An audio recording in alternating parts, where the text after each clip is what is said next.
السلام علیکم ناظرین، آج کے اس ویڈیو میں ہم جانیں گے جنتی لاٹھی کے بارے میں۔ یہ حضرت موسیٰ علیہ السلام کی وہ مقدس لاٹھی ہے جس کو عصائے موسیٰ کہتے ہیں۔ اس کے ذریعے آپ کے بہت سے ان معجزات کا ظہور ہوا جن کو قرآن مجید نے مختلف عنوانوں کے ساتھ برابر بیان فرمایا ہے۔ اس مقدس لاٹھی کے تاریخ بہت قدیم ہے جو اپنے دامن میں سینکڑوں ان تاریخ واقعات کو سمیٹے ہوئے ہے جن میں عبرتوں اور نصیحتوں کے ہزاروں نشانات ستاروں کی طرح جگمگا رہے ہیں، جن سے اہل نظر کو بصیرت کی روشنی اور ہدایت کا نور ملتا ہے۔ یہ لاٹھی حضرت موسیٰ علیہ السلام کی قد برابر 10 ہاتھ لمبی تھی اور اس کے سر پر 2 شاخیں تھے جو رات میں مشال کی طرح روشن ہو جایا کرتی تھی۔ یہ جنت کے درخت پیلوں کی لکڑی سے بنائی گئی تھی اور اس کو حضرت آدم علیہ السلام بہشت سے اپنے ساتھ لائے تھے۔ اسی لیے حضرت سیدنا الجوزی علیہ الرحمہ نے فرمایا کہ حضرت آدم علیہ السلام کے ساتھ عود جو ایک خوشبودار لکڑی تھی، حضرت موسیٰ علیہ السلام کا عصا جو عزت والی پیلوں کی لکڑی کا تھا، انجیر کی پتیاں، ہجرہ سود جو مکہ معظمہ میں ہے، اور نبی معظم حضرت سلیمان علیہ السلام کی انگوٹھی، یہ پانچوں چیزیں جنت سے اتاری گئی۔ حضرت آدم علیہ السلام کے بعد یہ مقدس عصائے حضرت انبیاء کرام علیہ السلام کو یک بعد دیگر بطورت پرمپرا کے ساتھ ملتا رہا، یہاں تک کہ حضرت شعیب علیہ السلام کو ملا جو قوم مدین کے نبی تھے۔ جب حضرت موسیٰ علیہ السلام مصر سے ہجرت فرما کر مدین تشریف لے گئے اور حضرت شعیب علیہ السلام نے اپنے شہزادی حضرت بی بی صفرہ رضی اللہ عنہا سے آپ کا نکاح فرما دیا اور آپ کا 10 برس تک حضرت شعیب علیہ السلام کی خدمت میں رہ کر آپ کی بکریاں چراتے رہے۔ اس وقت حضرت شعیب علیہ السلام نے حکم خداوندی عز و جل کے مطابق آپ کو یہ مقدس عصا عطا فرمایا۔ پھر جب آپ اپنی زوجہ محترمہ کو ساتھ لے کر مدین سے مصر اپنے وطن کے لیے روانہ ہوئے اور وادی مقدس مقام طویٰ میں پہنچا تو اللہ تعالیٰ نے اپنی تجلی سے آپ کو سرفراز فرما کر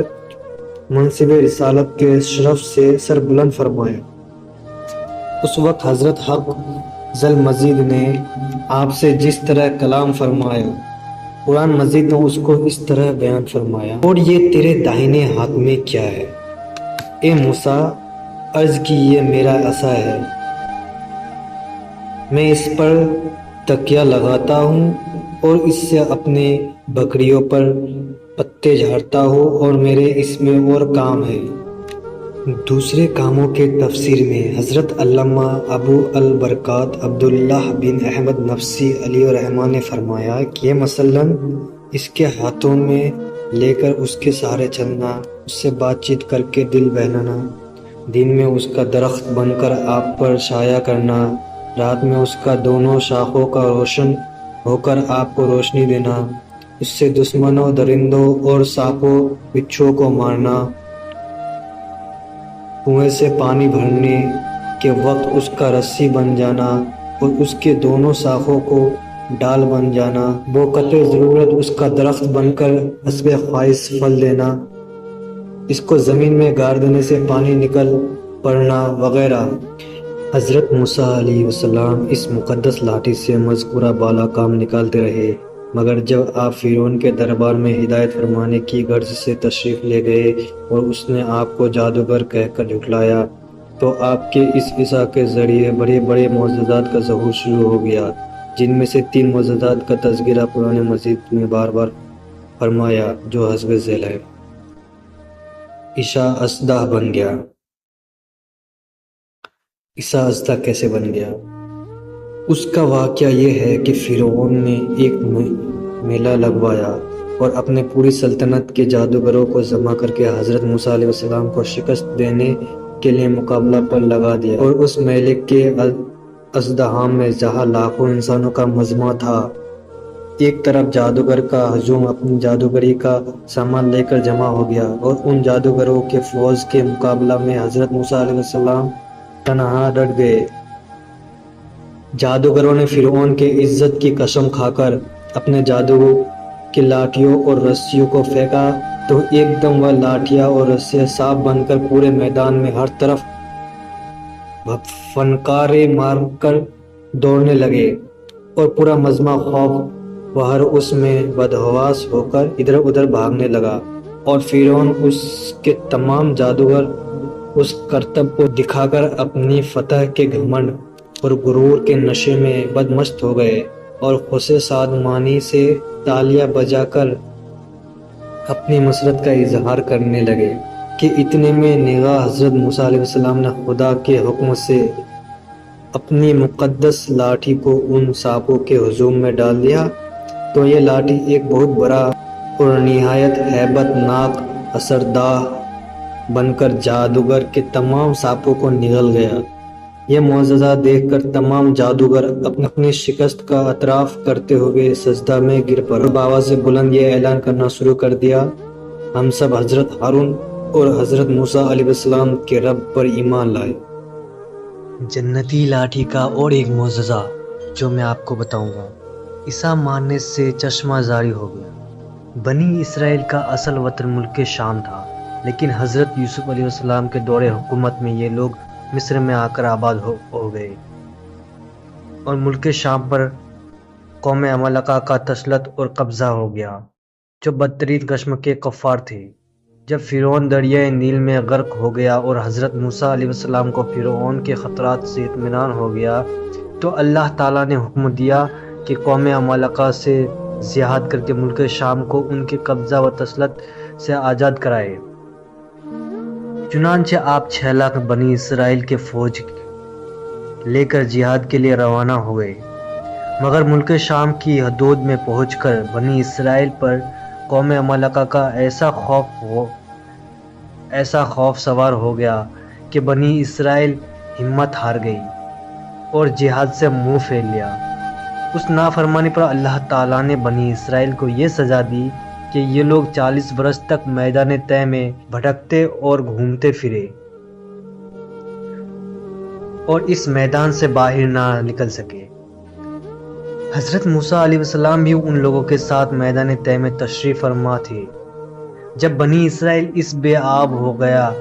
میدان میں بھوک و پیاس کی شدت سے بے قرار ہو گئے، تو اللہ تعالیٰ نے حضرت موسیٰ علیہ السلام کی دعا سے ان لوگوں کے کھانے کے لیے من و سلوہ آسمان سے اتارا۔ من شہد کی طرح ایک قسم کا حلوہ تھا اور سلوہ بھنی ہوئی بٹیرے تھے۔ کھانے کے بعد جب یہ لوگ پیاس سے بےتاب ہونے لگے اور پانی مانگنے لگے، تو حضرت موسیٰ علیہ السلام نے پتھر پر اپنا عصا مار دیا، تو اس پتھر میں 12 چشمہ پھوٹ کر بہنے لگے، اور بنی اسرائیل کے 12 خاندان میں اپنے اپنے ایک چشمے سے پانی لے کر خود بھی پینے لگے اور اپنے جانور کو بھی پلانے لگے، اور پورے 40 برس تک یہ سلسلہ جاری رہا۔ یہ حضرت موسیٰ علیہ السلام کا معجزہ تھا، عیسیٰ اور پتھر کے ذریعے ظہور میں آیا۔ جنتی لاٹھی کا ایک اور معجزہ جو میں آپ کو بتانے جا رہا ہوں وہ یہ ہے: عیسیٰ کی مار سے دریا پھٹ گیا۔ حضرت موسیٰ علیہ السلام ایک مدت دراز تک فرعون کو ہدایت فرماتے رہے اور آیات و معجزات دکھاتے رہے، مگر اس نے حق کو قبول نہیں کیا، بلکہ اور زیادہ اس کے شرارت اور سرکشی بڑھتی رہی، اور بنی اسرائیل نے چونکہ اس کی خدائی کو تسلیم نہیں کیا، اس لیے اس نے ان مومن کو بہت زیادہ ظلم و ستم کا نشانہ بنایا۔ اس دوران میں ایک دم حضرت موسیٰ علیہ السلام پر وحی اتری کہ آپ اپنے قوم بنی اسرائیل کو اپنے ساتھ لے کر رات میں مصر سے ہجرت کر جائے۔ چنانچہ حضرت موسیٰ علیہ السلام بنی اسرائیل کو ہمراہ لے کر رات میں مصر سے روانہ ہو گئے۔ جب فرعون کو پتہ چلا تو وہ بھی اپنے لشکروں کو ساتھ لے کر بنی اسرائیل کی گرفتاری کے لیے چل پڑا۔ جب دونوں لشکر ایک دوسرے کے قریب ہو گئے تو بنی اسرائیل فرعون کے خوف سے چیخ کر اب تو ہم فرعون کے ہاتھوں گرفتار ہو جائیں گے، اور بنی اسرائیل کی پوزیشن بہت نازک ہو گئی کیونکہ ان کے پیچھے فرعون کا خونخوار لشکر تھا اور آگے موزے مارتا ہوا دریا تھا۔ اس پریشانی کے عالم میں حضرت موسیٰ علیہ السلام مطمئن تھے اور بنی اسرائیل کو تسلی دے رہے تھے۔ جب دریا کے پاس پہنچ گئے تو اللہ تعالیٰ نے حضرت موسیٰ علیہ السلام کو حکم فرمایا کہ تم اپنے لاٹھی دریا پر مارو دو۔ چنانچہ جو ہی آپ نے دریا پر لاٹھی ماری تو فوراً ہی دریا میں 12 سڑکیں بن گئے اور بنی اسرائیل ان سڑکوں پر چل کر سلامتی کے ساتھ دریا سے پار نکل گئے۔ فرعون جب دریا کے قریب پہنچا اور اس نے دریا کے سڑکوں کو دیکھا تو وہ بھی اپنے لشکروں کے ساتھ ان سڑکوں پر چل پڑا، مگر جب فرعون اور اس کا لشکر دریا کے بیچ میں پہنچا تو اچانک دریا موجیں مارنے لگا اور سب سڑکیں ختم ہو گئے اور فرعون اپنے لشکروں سمیت دریا میں غرق ہو گیا۔ دوڑنے والا پتھر، یہ 1 ہاتھ لمبا 1 ہاتھ چوڑا چکور پتھر تھا جو ہمیشہ حضرت موسیٰ علیہ السلام کے جھولے میں رہتا تھا۔ اس مبارک پتھر کے ذریعے حضرت موسیٰ علیہ السلام کے 2 معجزات کا ظہور ہوا جن کا تذکرہ قرآن مجید میں بھی ہوا ہے۔ پہلا معجزہ، اس پتھر کا پہلا عجیب کارنامہ جو در حقیقت حضرت موسیٰ علیہ السلام کا معجزہ تھا، وہ اس پتھر کی معجزہ اس پتھر کے ملنے کے تاریخ ہے۔ اس کا مفصل واقعہ یہ ہے کہ بنی اسرائیل کا یہ عام دستور تھا کہ وہ بالکل ننگے بدن ہو کر مجمع عام میں غسل کیا کرتے تھے، مگر حضرت موسیٰ علیہ السلام گو کہ اسی قوم کے ایک فرد تھے اور اسی ماحول میں پلے بڑے تھے، لیکن خداوند قدوس نے ان کو نبوت اور رسالت کی عظمتوں سے سرفراز فرمایا تھا۔ اس لیے آپ کے عصمت نبوت بھلا اس حیا سوچ بے غیرتی کو کب گوارا کر سکتی تھی۔ آپ بنی اسرائیل کے اس بے حیائی سے سخت نالا اور انتہائی بیزار تھے، اس لیے آپ ہمیشہ یا تو تنہائی میں یا تہبند پہن کر غسل فرمایا کرتے تھے۔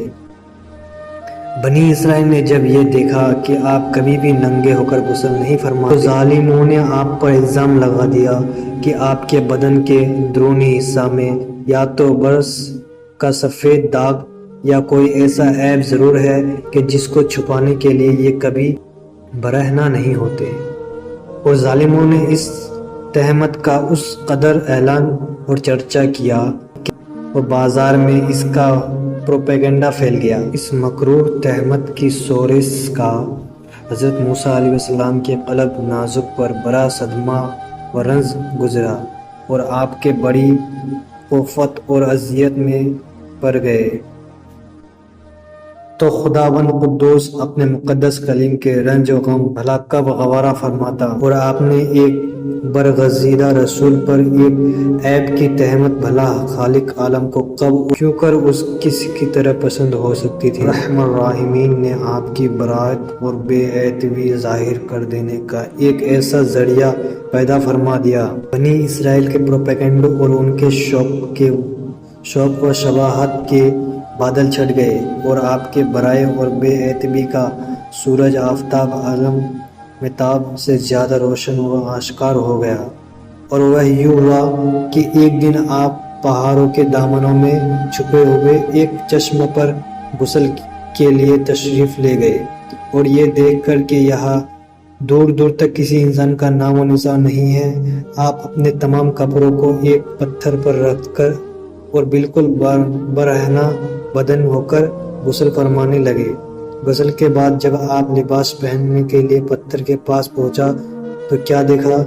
کہ وہ پتھر آپ کے کپڑوں کو لیے ہوئے سر پر بھاگا چلا جا رہا ہے۔ یہ دیکھ کر حضرت موسیٰ علیہ السلام بھی اس پتھر کے پیچھے پیچھے دوڑنے لگے۔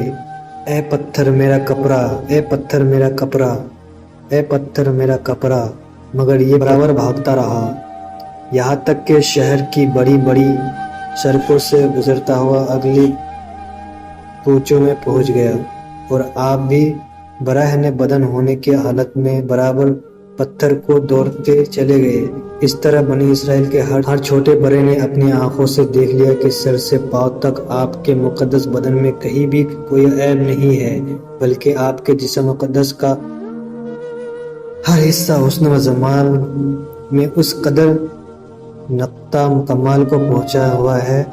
کہ عام انسانوں میں اس کی مثال تقریباً محال ہے۔ چنانچہ بنی اسرائیل کے ہر فرد کے زبان پر یہی جملہ تھا، خدا کی قسم موسیٰ بالکل ہی بے عیب ہے۔ جب یہ پتھر پوری طرح حضرت موسیٰ علیہ السلام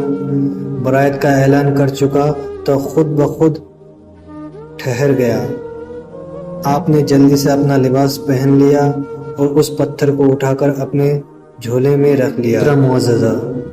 میدان طے میں اسی پتھر پر حضرت موسیٰ علیہ السلام نے اپنا حصہ مار دیا تھا تو اس میں سے 12 چشمے جاری ہو گئے تھے، جس کے پانی کو 40 برس تک بنی اسرائیل میدان طے میں استعمال کرتے رہے، جس کا پورا واقعہ میں نے پہلے آپ سبھی کو بتا چکا ہوں۔